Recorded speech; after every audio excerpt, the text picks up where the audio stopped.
Hey everyone, Elliot here for Prismata, and today I'm going to give you a development update and talk a little bit about our upcoming single-player campaign.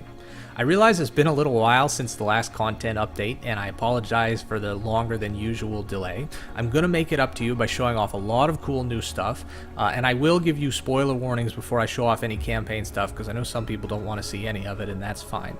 But before I get to that, I want to talk about the history of sort of the development of Prismata's single-player campaign and explain kind of why it's been taking us a long time and what we've been doing over the past couple of months that's eaten up so much of our development time.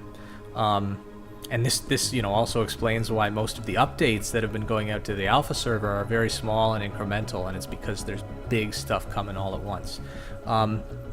When we first started working on Prismata, it was intended to be sort of a one-on-one game that we could play with our friends. And single player was so far out of the picture that it wasn't even a concern for us. We were just trying to make a cool game that we could play against each other like chess or StarCraft or something like that. And once we started to take it more seriously and we were interested in growing the community and getting people into the game, we discovered we had a problem, which was new players didn't know how to learn the game. And we made guides and videos and stuff like that, but a lot of people don't really want to learn a game by reading a guide or watching a video. They want to learn it through playing the game. And so, in most real-time strategy games, card games, or whatever, the single-player content acts as that sort of gateway to teach you the basics of the game and give you enough that you can sort of enjoy playing with other people or playing against the bots. And for a long time, we didn't have that. That was one of the reasons why we were very hesitant to make the game publicly available to everybody, even after Kickstarters, because we didn't have any confidence in our single-player content as being enough to hook people in. And in fact, of those keys that we gave out from Kickstarter, these are people who went on Kickstarter, paid money for the game. Many of them got their keys, redeemed them, opened the game up, clicked around for a little while, and then kind of closed it and never played the game again. And they may have played a game, played against the bot or whatever, but they didn't really get it to the extent that they really learned and understood why Prismata was a cool game. They might not have fully understood how the rules of the game worked, or they might just not have got far enough to the point where the interesting mechanics in the game start to come out. And it's like, you hear people who play grand strategy games that, I'm 50 hours in, I'm still just trying to figure out whether I like it or figure out whether it's the right game for me. I don't think Prismata is that level of time commitment required to learn the game, but it is a game where, the things I appreciate most about Prismata were not the things that I discovered in the first 10 minutes of play. It was the things I discovered in many hours later, all the interesting and deep interactions between the mechanics of the game, the combat system, the economic system, and if new players are having trouble appreciating that, then we can provide a more streamlined introduction through single-player content, and that's kind of been our goal. Many of the players who've stuck with us over the years and are still playing are players who initially learned either from somebody else or they had a friend and they were learning together and playing together as they learned.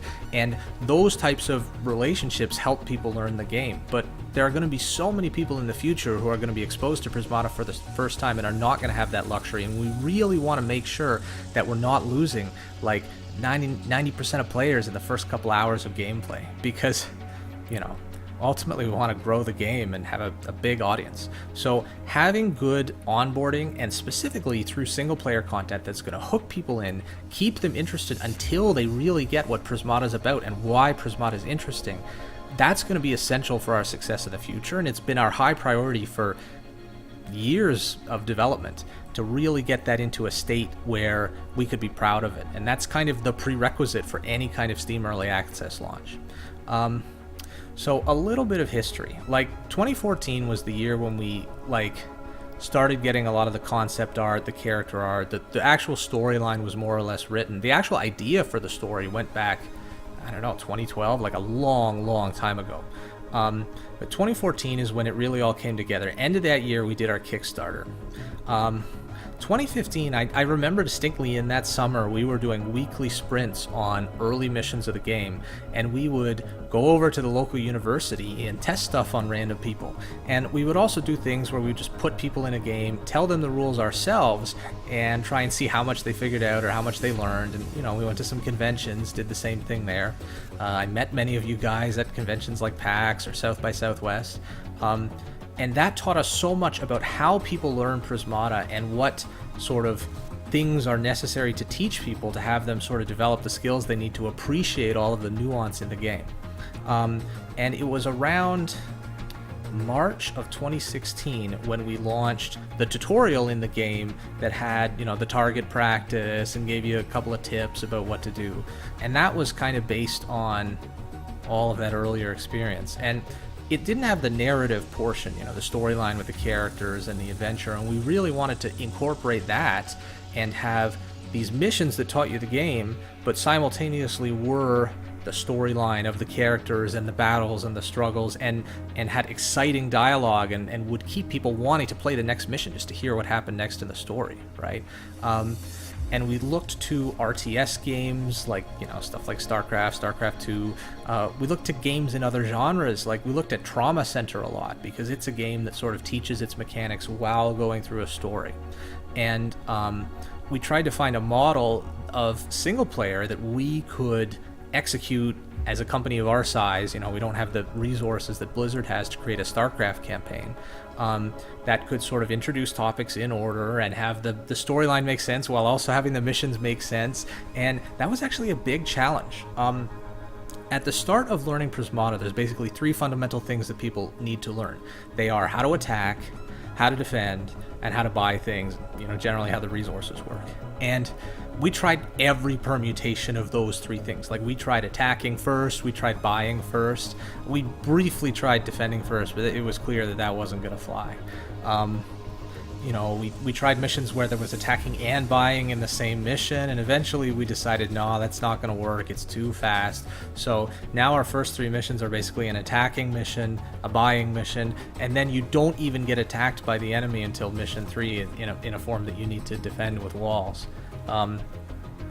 And the last year or so, we've been iterating so hard, mostly just on the first 3 to 4 missions, and almost every weekend we've been doing a play test with somebody who's either never played the game before or, you know, hasn't played it in years and really isn't familiar with the mechanics. And gamers of all skill levels, from people who literally don't play games at all, like my mom, she just is not a gamer, you know, to people who are really good at RTS or card games and basically know the whole, you know, canonical group, the, what's the word I'm looking for? The corpus of games in our genre and are familiar with all of them, you know, all of the classics. And of course, those two groups of players and everybody in between, they learn the game at varying rates. But our goal is for everybody to both enjoy the experience and to get through the first 3 missions. And, you know, once missions 1 and 2 and 3 were good, we discovered people were having trouble with mission 4, and then mission 4 was tweaked a lot and made easier, and there were certain tips added to reinforce problems that people were having or things that people might have not learned as well as they should have in the first 3 missions, and that was good. And then we discovered problems in mission 5 and 6 and 7, and we actually ended up adding a new mission because we decided that people needed more help with blocking and sort of tactics related to defense. And through all of this, the storyline for the missions has maintained roughly consistent. I mean, maybe we add or subtract a little thing as we tweak the missions. But the actual content in terms of what order things are introduced and different concepts, you know, when do people learn Q, when do people learn undo, that has been in flux so much as we discover what people need and what mistakes people are making. And I have pages and pages of notes. I've got a clipboard over here from playtests. And many of our playtests are conducted where we have a person sitting at the game, we're recording their actions, and then we view the tape afterwards and see what mistakes they're made. Oftentimes I'm present, sometimes I'm remote, sometimes they're playing in a room all by themselves and not talking to us and just talking to us after. We interview people and ask them, you know, what do you think of this? Did you enjoy this? And we sometimes ask them questions like, what does that thing in the game do? And try and see whether or not they understand them. You know, we use every tactic in the book to try and elicit a response from our players that tells us whether or not our tutorials are doing what they're supposed to do. And through this, months and months of this, we've been iterating on these missions and making them better. So, I want to show off one of our missions. I'm going to give a relatively spoiler-free demonstration of what the cutscenes in the campaign look like. If you're not interested in looking at it, and you really want the whole campaign to be a surprise, I would suggest you turn it off now, but I'm about to switch over into the game right now.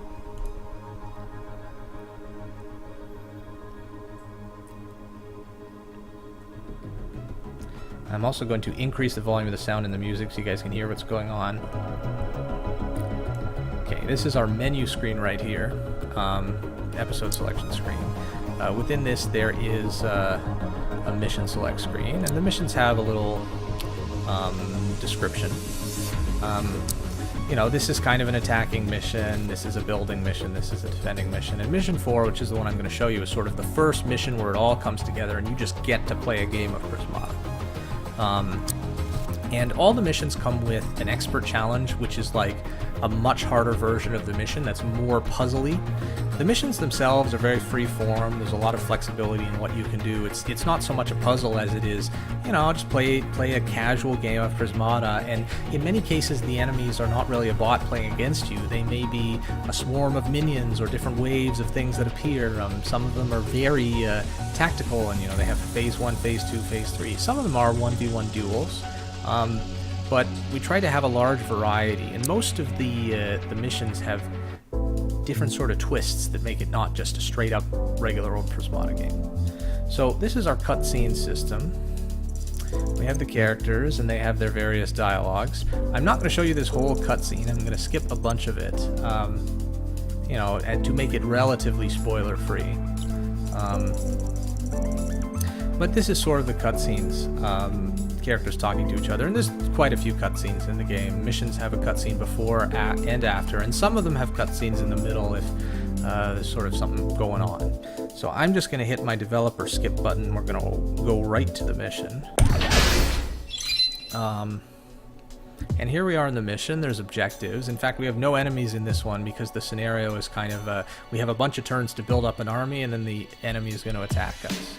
And there's a messaging system in the game where the characters have sort of little conversations with each other. Many of these conversations are sort of in response to things that people have said, or you know, something that people want clarified, or both to do with the storyline and the sort of pedagogical aspects of learning the game.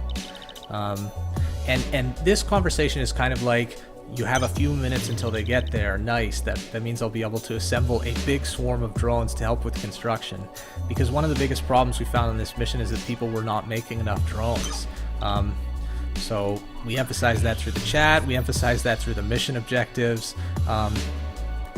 You know, and these are tweaks that have been made over the course of many, many months as we've discovered people having issues with these missions. And it's not because we don't want people to lose the missions. Like, I'm okay if people lose once and retry and you know, play again and win.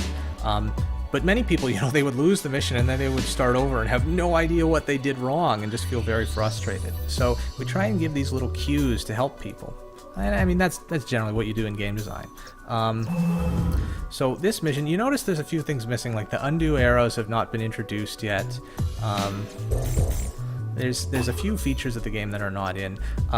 Selling is in the game. Oh yeah, and I totally forgot. There's a tutorial that comes up there that says, by the way, there's a confirm phase. And in fact, up until this point, there was just a single space to end turn, but we introduced the double space here. So let me just play a couple of turns. There's this little warning about how many turns until the enemy arrives. This is a tip that we're still kind of iterating on the design on, but a lot of people just, even though they've been saving up gold in tons and tons of missions in the past, they actually don't realize that gold is saved and blue is wasted. Some people don't realize that blue is not saved. Some people don't realize that gold is saved. And we found that just giving them a reminder helps a lot. This may not be the ultimate location in the tutorial where we put this reminder. It may come in a later mission, but it'll be in there somewhere in some form.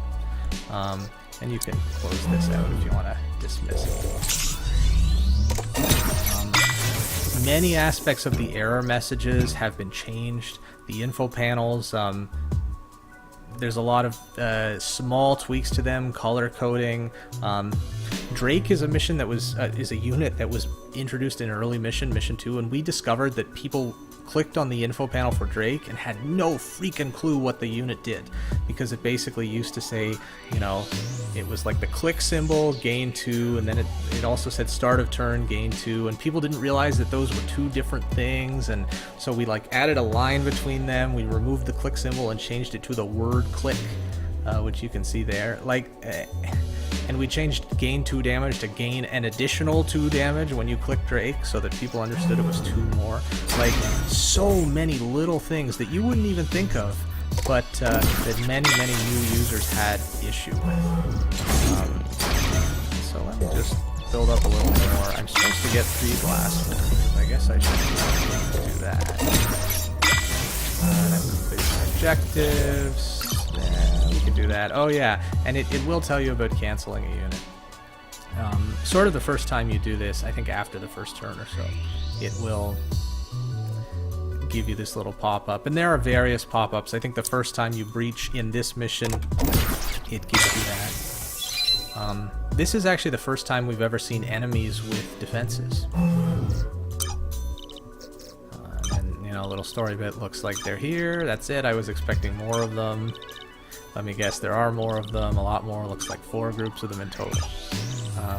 And some of these dialogues we're still iterating on, our writer wrote most of the script, but some things like this are just put in by us, the developers, as we're kind of figuring out what's necessary, and then they may get tweaked or changed a little bit as our writer comes in and says, well, this is kind of boring. The characters could be more interesting, communicate more character, or something like that.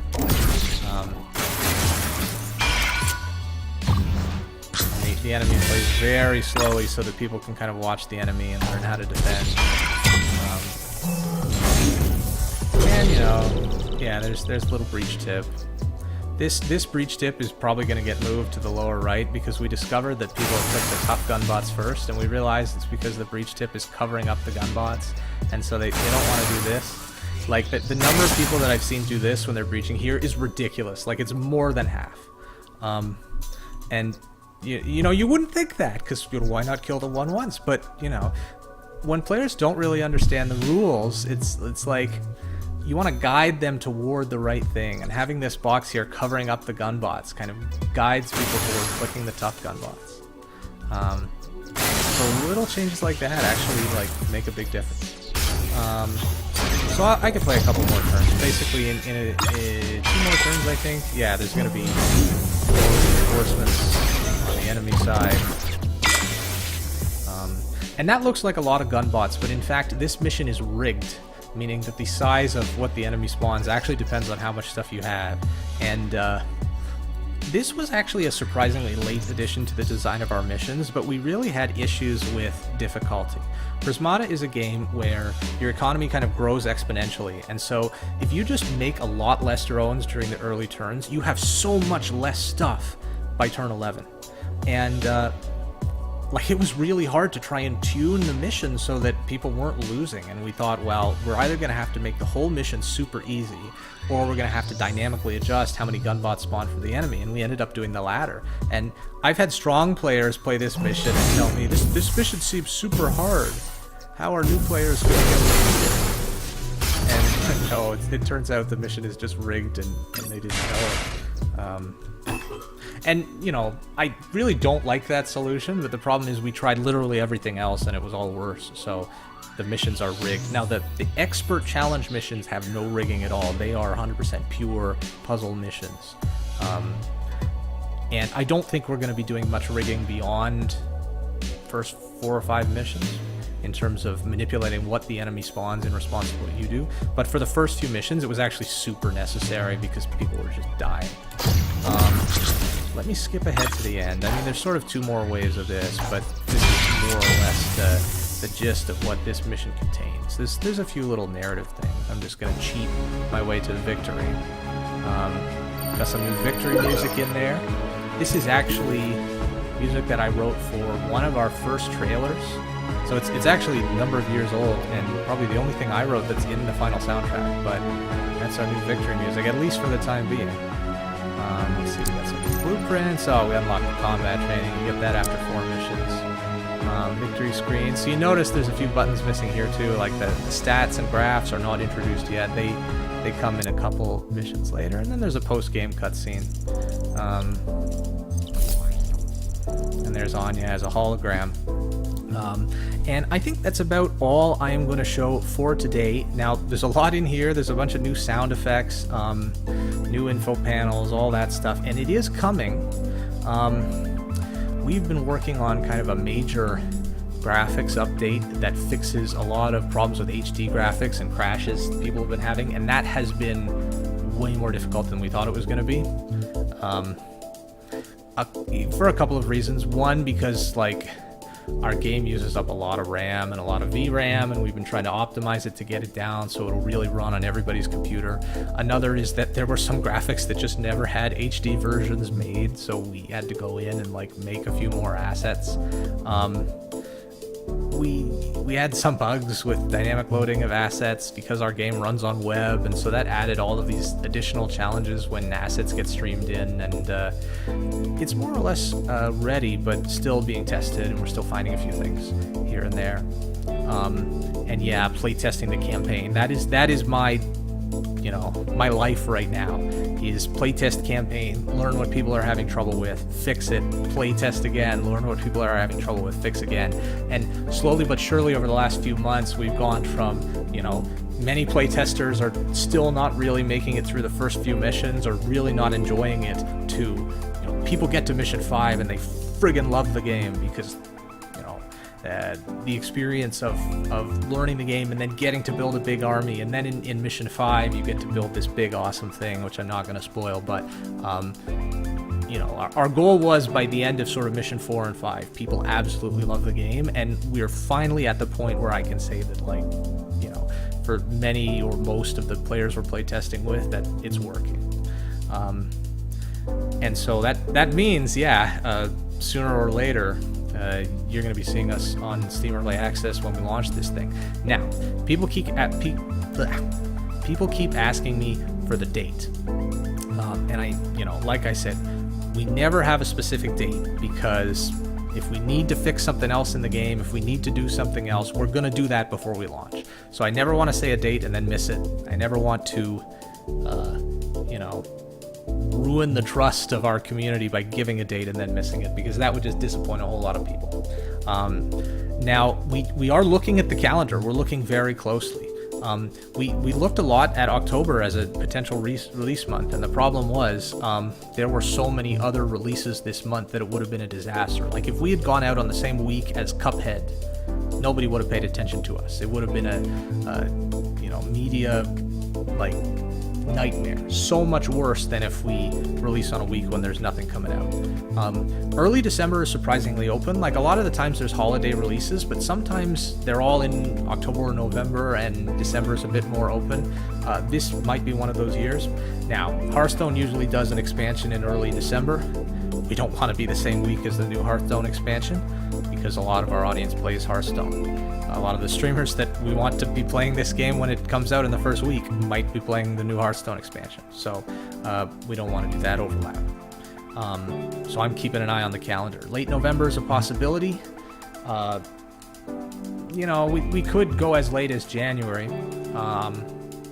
I've known some people that were shooting for a late fall release, and the game was completely 100% done, and they just decided, we're going to launch in January instead because the calendar was better for them. And You know, if you ask the Antichamber guy, he has done this long rant on he did that and he thought it was the best decision he ever made. Could we do something like that for Steam Early Access launch? Maybe. I am talking to so many developers and you know, people who know way more shit about the industry than I do, trying to figure out how to make that decision, because we have gone and worked on this game for what has now been 7 years. Kind of hard to believe, but 7 years since I started this as a hobby project, and over 4 since we started doing it full time. So I don't want to screw it up when waiting an extra month might be better. But I would say, from the way things look right now, it looks like late November, early December, and possibly we might just decide to wait until the new year if it looks like the calendar is better then. You know, if trying to think what else I should add. If you want to help with playtesting, I get a lot of these requests. Right now, we're mostly looking for new players because, you know, we have a large group of experienced players who we've shown the campaign to, and they're mostly happy with it. And we've got them to play through some of the harder missions, the expert challenges and stuff like that, and we've been tuning the difficulty of those a bit. But really, our top #1 priority is new players, new user experience, first chapter of missions. So if you like haven't played in years and don't even remember how to play and you want to help us play test the first stuff, you can contact me and maybe I will, you know, if you want to video record yourself playing and send it to us, that's the type of play testing we're doing now. Otherwise, you guys are just going to have to sit tight. We are going to do a merge into the alpha branch of the new sound, new info panels, and new HD graphics, because we definitely want that stuff to all get tested before we go on Steam Early Access. Campaign is going to go on the alpha branch probably like a week or 2 before Steam Early Access, and that's going to be when we also send a lot of keys to streamers and journalists and that sort of thing. There will be a new trailer. That's all getting worked on. We're doing filming for it. We already did the sound recording for it. What else? I have a massive list of literally over 1,000 emails of people we're going to be sending this game to. It's going to be insane. I'm probably not going to be sleeping for the entire next couple of months, but it is happening, and the campaign is there. It has been a lot of work getting to this point, and I apologize that I haven't been doing as many of these dev updates as possible. You know, I used to do them on Fridays, and nowadays it's kind of like every Friday I'm preparing for a playtest on the weekend, and you know, doing play tests on the weekend, working all week. That's kind of my life right now. I will be doing more of these in the future, especially as we approach the launch. I want to get you guys as hyped as possible, so there will be lots of cool videos and content and stuff like that coming. Thank you all for your patience. I know it's been a long time. I know some of you have been playing Prismata for more than 4 years, 5-6 years for a few of you guys. It's all going to be worth it when we get this thing on Steam, and you know, it's been the project of my life for the last 4 or 5 years. So thank you guys for bearing with me. Let me know if you have any questions, and I will catch you in the next video. Take care.